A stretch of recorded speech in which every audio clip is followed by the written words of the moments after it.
are back. This is episode number 79 of Kalibrated with Scott. I'm Scott, of course. I want to do a little bit of a different video today where I actually make some predictions for the upcoming year of 2024 in relation to the war in Ukraine. Frontline changes. What do I expect to see happen? What may or may not happen?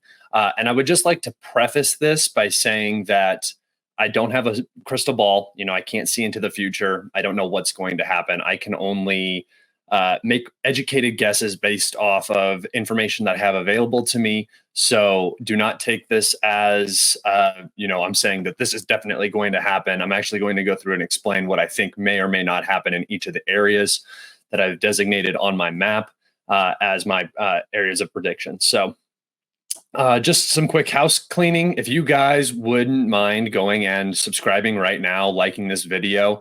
If you're new here, I ask that you wait until the end of the video and then go like it if you actually liked it, or leave a comment on how I can improve and make my channel better. I appreciate all of the new people who have subscribed, and I appreciate all of my longtime fans. So yeah, without further ado, let's just get into it. One more thing before we start. I've been doing a lot of live streams lately. So if you guys don't see my videos coming up and you're like, why isn't he even posting? If you go over to the live tab, you can see I've been doing like hour-long live videos. Come check those out. I answer questions in the comments, and I do it on both YouTube and Twitter, so you can watch it there. All right. Without further ado, let's get into it. I don't want it like that, though. I want it more like that. There you go. Okay. So just for our frontline updates, we have this map actually doesn't have it because I copied this map. All right. Just the only frontline update we have is possible Russian movement into this area right here. The Russians they did have a foothold in the town. The Ukrainians counterattacked. The Russians were forced back. But I believe that they are in these forest lines right here in this forest plantation next to this ravine. That's the frontline report we got. And then also down over here near Saladok, the Russians pushed into this area and expanded their zone of control, which is very detrimental to the Ukrainians because that means that the Russians are moving towards the 0532, which is the major supply line into Vladar. All right. So that's the only map update we have. But without further ado, let me put up my predictions. Okay. So just so you guys can get kind of an overview, this is what I see happening in 2024. This is how I see the battle going in 2024. Maybe not specifically in every single one of these areas, but whatever axis the Russians choose to put, apply pressure and push on, that's what's going. These are the areas that you may see progress from the Russians. So I'm going to start with the Zaporozhye area. I do believe that the Russians have plans to capture Orikhiv. I think that this is a major part of securing this entire area, Tokmak, Melitopol, all of this. Not saying that the Ukrainians are going to be able to muster enough forces to actually go on another offensive in this direction. I think we saw pretty much the extent of what we're going to see. But I do believe by 2024, the Russians will be in a position to threaten the city of Zaporozhye, depending on how things go. We could actually see fighting into Zaporozhye in 2024, but I don't think that that's necessarily a primary goal. This will be a huge battle. If you look at the difference, Zaporozhye is much, much bigger than Mariupol. And you remember how long the Battle of Mariupol took while it was cut off. I don't think the Russians are really particularly looking to destroy a city that they will eventually control. So I doubt that we'll actually see this battle occur in 2024, but the pressure on the city will be there. The most important aspect of this is securing this road. I don't even know what this road is called, but you can see it on the map. It goes all the way down. It goes through Orikhiv. There's this road network right here that the Ukrainians use to keep this entire front supplied. If you look up here, the next road network is basically out of Zaporozhye and then up to Novomihайлivka in the Zaporozhye region. But that's really, really far from the front. This area is just, I mean, you can see it's pretty zoomed out. These are the distance between two cities, and you can see how few roadways actually connect this whole area. So I do believe that the Russian goal for 2024 in the Zaporozhye front will be to first reverse all of the Ukrainian offensive gains, then start the battle for Orikhiv if possible, depending on, I don't know the fortification situation. I don't know the mining situation, but I imagine it's probably consistent with the rest of what's going on in this region. And I don't mean on the Russian side. I mean on the Ukrainian side. So probably decent fortifications, but nothing close to what the Russians have. They don't have like lines of defense here. And then there's definitely minefields. But I read a report that said that the Russians laid 450,000 mines in the Zaporozhye region along that Surovikin line. And just for reference, the Russians during the Battle of Kursk in World War II put 400,000 mines down across that entire battlefield. So it's pretty, in this area. So it's pretty, that's a substantial amount of mines. But the goal should be to secure this road. It would connect basically the front line around Zaporozhye with Hulaypolye, and then down over here. And then these roads connect to Bryansk, Melitopol, and Mariupol. So this would just ease logistics for the Russians in this region. Down here near Vladar is the next area. I didn't do the Marinka expansion just because my thinking is that this southern portion of the map is where the Russians really would like to push and start to secure places like Vladar. Because once you get behind this, there's just nothing. Right? There's just no major cities or settlements here, and you can move much quicker through this area. That goes actually for this entire area right here. You can see how just wide open it is. It's like this area up here too, behind Kramatorsk. All of this is just open. It's just a very sparsely populated section. You have the urban conglomerate of like Lysychansk, Donetsk. Like this whole area is just massive urban settlements. And then out here, it's just a lot more farmland and nothing. So I believe that the Russians, after success outside of Marinka, they finished the Battle of Marinka and now they're expanding out. They're also expanding towards Novomihайлivka. I believe that this whole area will fall in short order and the situation will just get progressively worse just because of how iffy the supply situation is. And I expect that they'll probably jump along these settlements here. I just chose to cut it off here because the next major battle point, I think, will be for the Ukrainians will be defending this small settlement right here, as well as Kharkova.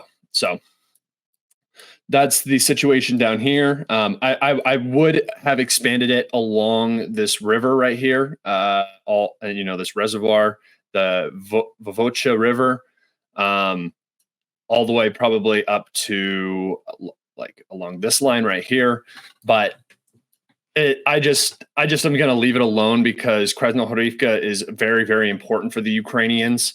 And I imagine that the Russians, after, we'll talk about Avdiivka in a second, though, after that, they will try to expand into the south. They'll expand out of Avdiivka, and then they'll put KresnoHifa into a boiler right here, a fire bag from two sides. So I do believe that's what's going to happen. And in fact, I'm actually going to change this just because this map doesn't make a whole lot of sense right here. I'm going to actually do what I said I was going to do. Kind of come like this. I'm not going to put them into the city yet. I'm going to put it on the natural defensive barrier where the Russians would like to probably push into. Let's go up here and up here and up here and there but I do not believe that they will. Oops. But I do not believe that they will be able to get all the way out to KresnoHifa to the north. There's a lot of KresnoHifas. This is a common name in this area. All right, so something like that in the south. Something like this with this in a boiler, but them not actually being able to reach into this settlement because this supply in this area is a little bit more tenable, depending on how this breakout occurs. And now we'll move over to the FDFA section. You can see there's a lot of different colors here. Obviously, green is confirmed Russian advances, purple is unconfirmed Russian advances, and the yellow is my prediction again. So I expect FDFA to fall. And then once FDFA falls, holding these three, Berdichi, Simkivka, and Orlivka, just don't make any sense. They don't provide anything. So I expect the Ukrainians to retreat to the next point of defense, which would be Orchatny. But I think that the Russians will be in Orchatny before, or at least near Orchatny before FDFA falls, because cutting Orchatny is the easiest pathway to eliminating logistics into FDFA. I also believe that they're going to expand out along these settlements right here through Novobakhmutivka and then down to Novopolsk. These are some hard names, and Novoselivka. So this is where I expect the lines to kind of settle at the end of 2024 for the Russians in this area. Here's the reservoir right here, good natural barrier. I expect the Russians to be up against that, and further expansion into Pervomaisky and then out towards Karlivka. I did not do New York because once again, New York is a very, very difficult and highly fortified region along with Torsk. It's basically an Avdiivka or a Fortress Bakhmut kind of situation. And I believe that the Russians would prefer to put this into another boiler and force the Ukrainians to either retreat or defend from it. If you look at my map, basically my map is just setting up that if this is December 2024, it's setting up for 2025 to be another series of traps for the Ukrainians. You can see right here in Newark and Torsk as well. And then I'll cover some more in just a second. So moving up to the Bakhmut section, we have Orahovo-Vasilivka. So the Russians push up along this E40 highway right here, all the way up to the canal that runs up and then across on this tree line. I just chose this tree line at random because why not? I just have to pick places sometimes, and I don't know where to go and where to stop. But the major aspect of this is the push to the canal and then following the canal all the way down, pushing right up against Chasiv Yar. And the reason I believe that this will be the next defensive line is because the Russians have spent a lot of time and energy on Bakhmut.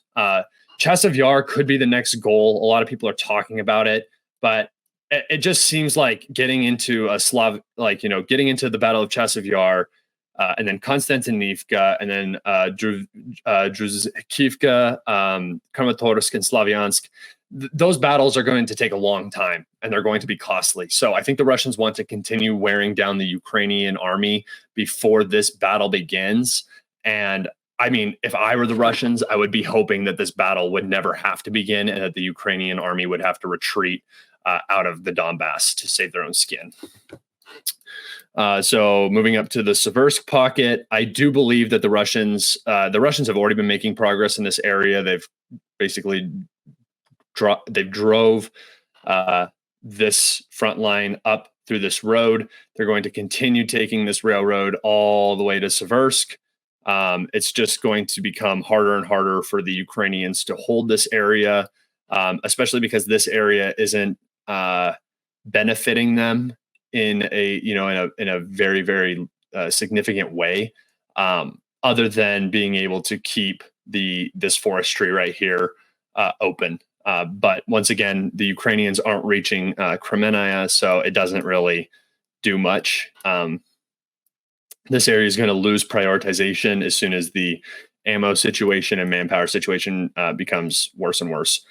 So I believe that the Russians will push out this whole pocket, probably with Ukrainian retreats from this area. The Ukrainian, the AFU general who's in charge of this section of the front is very competent, and he's done a very good job throughout the entirety of the SMO. So then moving up into the LPR Kharkov region, this is my prediction for 2024, that this whole bridgehead right here, this is my big prediction, is that this whole bridgehead from the Oskal River at the top near the Russian border is right here, all the way down through basically back to Liman. I think that this will be the goal for 2024, securing this forestry, basically putting the Russians in the position that they were before the Kharkov offensive, except minus Izium.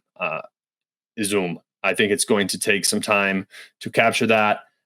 This right here is like, I would say, more on the maximalist side of expectations for 2024. The reason why I think this is going to happen is because the support situation is becoming much worse for Ukraine, and if that continues into 2024, they're going to start taking some major battlefield losses. And you know, how they deal with that is yet to be seen, but barring a full collapse of the Ukrainian state and the Ukrainian military, this is kind of what I think 2024 will end up looking like. You know, this is just my interpretation. If you guys if you think I'm wrong or something, go into the comments and tell me what you guys think is going to happen, where you think is going to happen. A lot of people think Kharkov there might be an offensive around Kharkov, perhaps Sumy, perhaps crossing the Dnieper back over into Kherson and then pushing from Nikolaev, just because that would pull a lot of attention away from the Donbass, which would allow the Russians to create more opportunity in here. The Ukrainians are responding to a Russian bridgehead.